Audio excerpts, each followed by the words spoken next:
লোটটা শুটকি ভুনা এভাবে করে না খেয়ে থাকলে আজই এভাবে করে খেয়ে দেখবেন একবার, দুর্দান্ত স্বাদ হয়। আসসালামু আলাইকুম, সাথের হিসেবে আপনাদের সবাইকে স্বাগতম। এখানে নিয়ে নিয়েছি আমি 5 থেকে 8টা লোটটা শুটকিগুলো প্রথমে আমি ছোটো ছোটো টুকরো টুকরো করে কেটে নেব। যে দেখুন কেটে নিয়েছি ছোটো ছোটো টুকরো টুকরো করে। এরপর কড়াইতে দিয়ে দিলাম একটু পানিটা একটু গরম হয়ে আসলে তার মধ্যে আমি লোটটা শুটকিটা ঢেলে দেবো। দেখুন পানিটা আমার হালকা বলক এসেছে, এর মধ্যে দিয়ে দিলাম আমি লোটটা শুটকিটা, দিয়ে 1 মিনিটের মতো একটু জাল দিয়ে নেব। বেশিক্ষণ জাল দেওয়ার দরকার নাই, 1 মিনিট মতো জাল দিলেই হয়ে যাবে। জাল দিয়ে আমি অনেকক্ষণ ধরে শুটকিটাকে 5 থেকে 6 বার ধুয়ে নিয়েছি। ধুয়ে নেওয়ার পরে চলে যাব কড়াইতে দিয়ে দিলাম পরিমাণ মতো তেলে কড়াইটা গরম হয়ে গেলে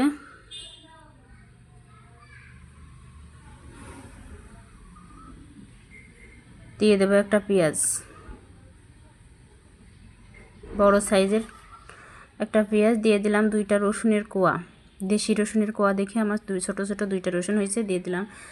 একটু 2 মিনিটের মতো একটু ভেজে নিয়ে তারপরে দিয়ে দিলাম একটু আদা বাটা, পেঁয়াজ বাটা, রসুন বাটা, দিয়ে দিলাম 1 চামচ লবণ, একটা টমেটো কুচি। টমেটোটা আমার ফ্রিজে ছিল, বরফ হয়েছিল, ফ্রোজেন করা টমেটো। দেওয়ার পরে 2 মিনিট ভেজে নেওয়ার পরে যখন তেল ছেড়ে দেবে তখন দিয়ে দিলাম 1 চামচ সজের গুঁড়ো, মানে ধনিয়া গুঁড়ো, লাল মরিচের গুঁড়ো আর হলুদের গুঁড়ো দিয়ে দেওয়ার পরে একটু নাড়া দিয়ে নিয়ে তারপরে হালকা একটু পানি দিয়ে দিলাম যাতে মশলাটা পুড়ে না যায়। এরপরে দিয়ে দেবো আমার ধুয়ে রাখা শুটকি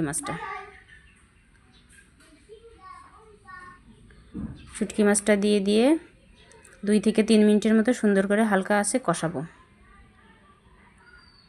ভালো মতো কষা নেওয়ার পরে দিয়ে দেবো একটু পানি।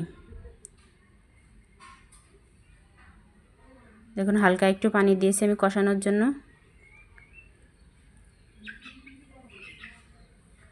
কষানো হয়ে গেলে এবার আমি দিয়ে দেবো একটু ঝোলের পানি, মানে শুটকিটা যাতে একটু সুন্দর করে সিদ্ধ হয়, সিদ্ধ হওয়ার জন্য দিয়ে দেবো একটু ঝোলের পানি।